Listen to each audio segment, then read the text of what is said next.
pouco, aí já corri para o Otávio, né, do grupo de estudos, mas aí eu até dei um alô para o França, falei, ó, tô indo lá para o Sorriso que eu vou ter a live com ele hoje. Então, deixei o grupo de estudo para ver depois e estou te prestigiando aqui. Maravilha, seja bem-vindo. Para a gente começar esta live, eu quero saber de você. Claro, teremos muitos assuntos, mas sempre tem aquela Sim. pergunta: como é que foi o seu despertar até chegar em Dakar? Como foi que você começou a ter uma visão diferente desse mundo? Que você começou a perceber que algo está errado? É engraçado que quando a gente começou a falar sobre isso, me despertou algumas telas mentais da minha infância. E eu lembro, de pequeno, nós morávamos numa casa pequena e dormíamos no quarto, juntos todos, e eu tinha uma visão de uma porta, e eu lembro que a minha cama era a última do canto esquerdo, deitada, e quando eu olhava para a faixa de luz que entrava pela porta lá do canto, eu via silhuetas e eu achava engraçado que eu morria de medo, porque eu via nitidamente como se alguém tivesse escondido assim e pondo a cabeça olhando, né? E aquilo me chamou muita atenção durante um bom tempo. Isso eu tinha o quê? 4, 5 anos. E eu não lembrava disso. Eu comecei a lembrar de uns tempos para cá de algumas coisas.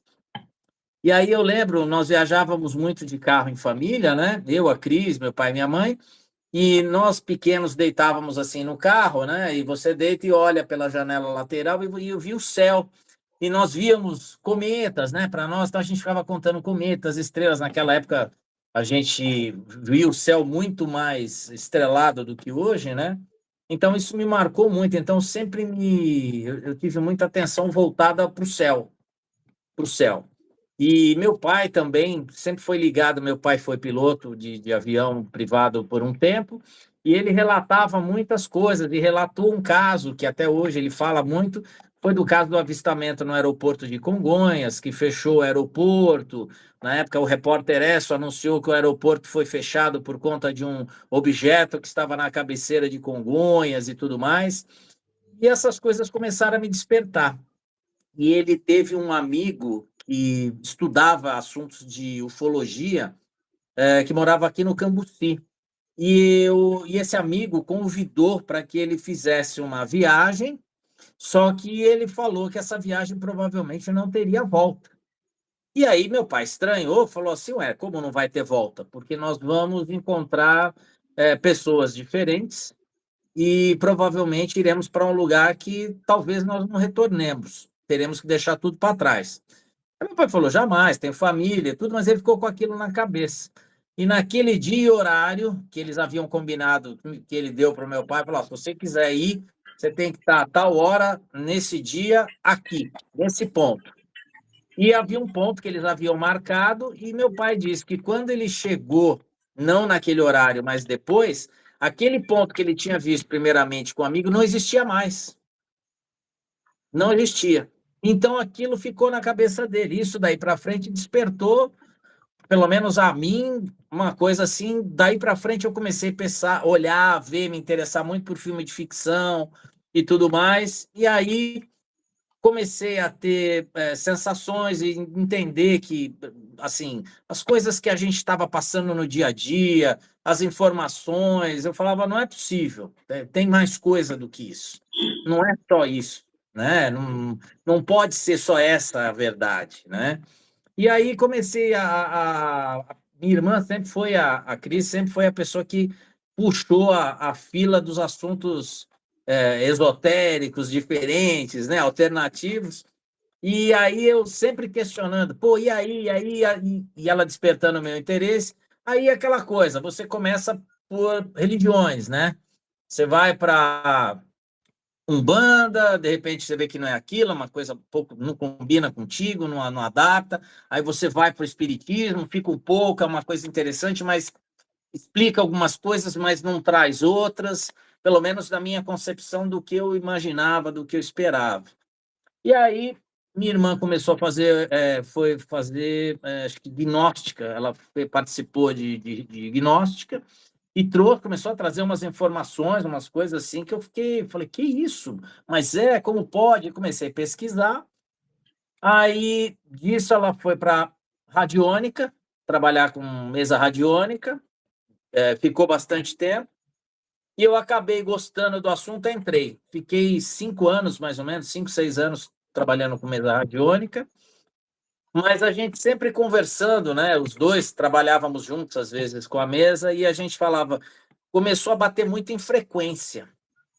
Frequência, frequência, frequência, frequência. Eu falei, pô, frequência é uma coisa engraçada. E a Cris sempre teve muito contato com parceiros e tudo, com seres, né? Até então ela não sabia que eram seres, até então eram espíritos, né? Entidades.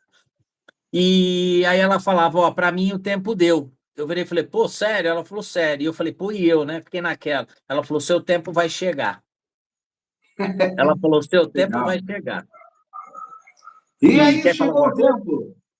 Aí você Chegou. começou a despertar, começou a conversar com ela, foram se organizando, né? Um perguntando para o outro, tirando dúvidas. Mas e aí, como é que você chegou em Dáquila? Foi o seguinte, quando a gente começou, a Cris, ela viu uma reportagem do Forte Príncipe da Beira e me mandou. Ela falou, você viu que descobriram fogos, os túneis, cidade de Ratanabá, aí Urandira, e apareceu Dáquila. Aí ela pesquisa, porque geralmente sou eu que sou o pesquisador, né?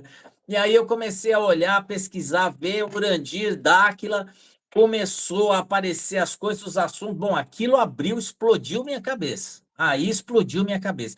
Principalmente quando via os artefatos, as histórias. Quando falou então de seres, aí a coisa dominou, aí não teve mais volta.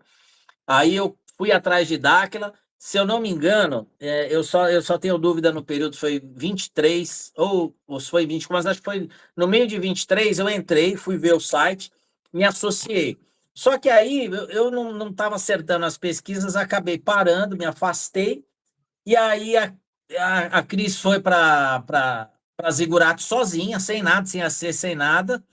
Ela vai contar, se você tiver a oportunidade de falar com ela, ela vai te contar a história, mas diante de Quero, os fatos quero, quero ter o prazer de uma hora colocar ela aqui para ela falar, né? Da ela tem sua história também. experiência, do seu conhecimento e que ela possa compartilhar com a gente, né? Um abraço para a Cristiane. É Cristiane o nome dela, fala Cristiane, Cristiane. Cristiane, Um abraço, Cristiane. Espero que você também esteja acompanhando a nossa live aí. E aí, conclusão, ela voltou de lá, ela falou, Rogério, cheio o lugar, é lá, aquilo que a gente sempre procurou, procura e imagina, é lá, é ali que a gente vai ter as respostas. Eu falei, legal.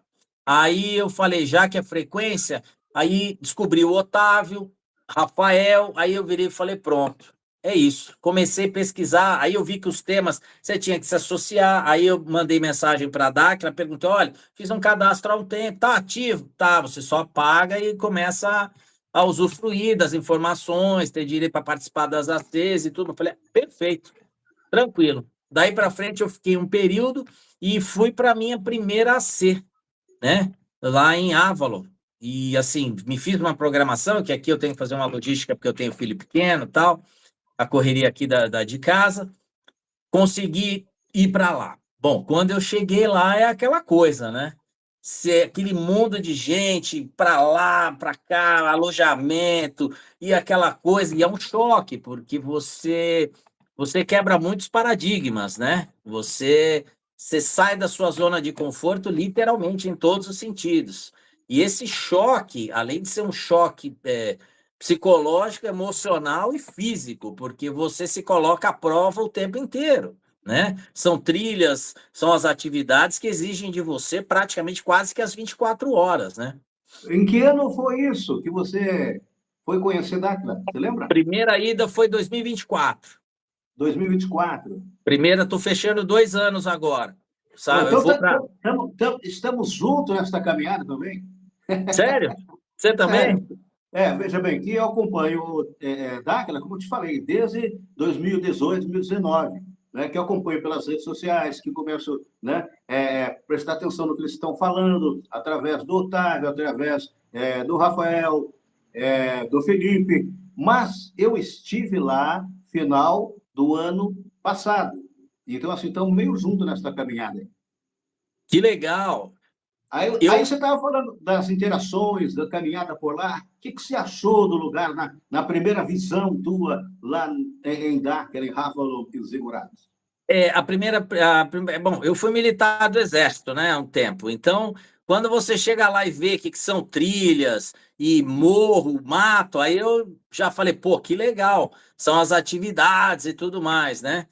Aí, quando você começa a entender, olhar, e você fala, pô, mas como que vai acontecer, né? Como que você chega assim, se a primeira coisa que você quer, você fala, não, eu preciso falar com você, eu preciso ver alguma coisa, será que alguém vai me chamar? Você fica, né? É aquela coisa de louco. Mas Bacana. uma das coisas que me chamou muita atenção lá, foi muito engraçado, era assim, praticamente, eu fui, se eu não me engano, acho que a Cris foi comigo, né? Não, ela não, eu fui acho que sozinho. E aí você senta às vezes num lugar, de repente senta alguém do seu lado, começa a falar com você, toca assuntos e de repente entra numa seara que só Numa você sabe frequência. aquilo. É, Entra numa frequência. exato, mas até então eu ainda não entendia que era a frequência. Mas É, assim, a pessoa começava a falar uma coisa e falava assim, não, porque, sabe, a gente tem que fazer isso. Eu falava, pô, mas eu estava pensando isso agora, né? Pô, peraí, eu falei isso aqui agora, acabei de falar com a minha irmã, agora essa pessoa está falando isso para mim, né? E você falava, nossa. E teve uma coisa muito legal, eu fui fazer a caminhada do super-humano, né? E a caminhada do super-humano são 60 voltas naquele trecho da rodoviária até a escada lá do Campinho e volta. Você vai uma, volta é uma, né? Aliás, eles contam uma, mas eu acabei fazendo mais porque eu achava que era uma e volta, eu fiz o dobro. bom para E, você, né? né, foi bom, tô mais super-humano. Mas aí eu lembro que o meu joelho começou a incomodar, né? E aí aí veio uma senhora perto de mim, cabelinho enroladinho, ela me abraçou assim, ela falou, eu não sei como ela soube, eu não sei se ela ouviu eu comentando com alguém, ela me abraçou, falou assim, olha, você vai passar ali na pontezinha, para quem vai, aquela pontezinha, você passou do teatro, aquela pontezinha pequena antes do campinho, tem um córregozinho ali, é bem sutil ali, são duas baixadas ali, depois do ponto da harmonia. Sei onde é. Aí ela falou: quando você chegar ali naquele ponto, você fala com, se você chama, pede pelo seu eu do futuro. Eu falei, eu do futuro?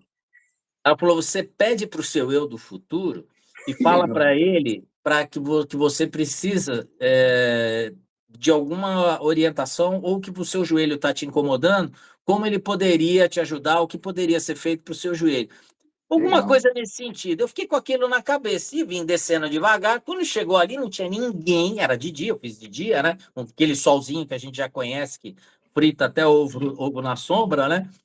O pessoal ainda falava para mim: esse cara é louco, fazendo super-humano. O pessoal, eu falei: já que é para ser super-humano, vamos, Vamos nessa. vamos no extremo, né? Tá certo. Aí, cara, eu parei ali no negócio e falei assim: puta, vamos pensar que eu sou louco, né? Aí eu falei, eu do futuro, né? Tô aqui, meu joelho tá incomodando, eu quero fazer essa atividade, tô com medo e foi um joelho que eu já tinha operado, e eu tô com medo de isso me atrapalhar pelas outras, porque eu vi que eu ia ter que andar muito. Isso era no primeiro ou no segundo dia, né? Fiz o que ela me falou, voltei, andei. Na terceira ou na quarta volta, eu já não sentia mais o joelho. Não sentia Olha, mais o joelho, não que sentia. bacana. E não me liguei, porque aí já tinham me orientado que era bom andar de costas, né, para você trabalhar outras fases. Aí chegava na parte plana, eu andava de costas, me distraí com a atividade e fui fazendo. Aí depois eu virei e perguntei, poxa, quem é aquela moça, aquela senhora? Era Eliane do Canto. Grande Acredito. pessoa, maravilhosa. Sou fã Era dela, viu? da Sou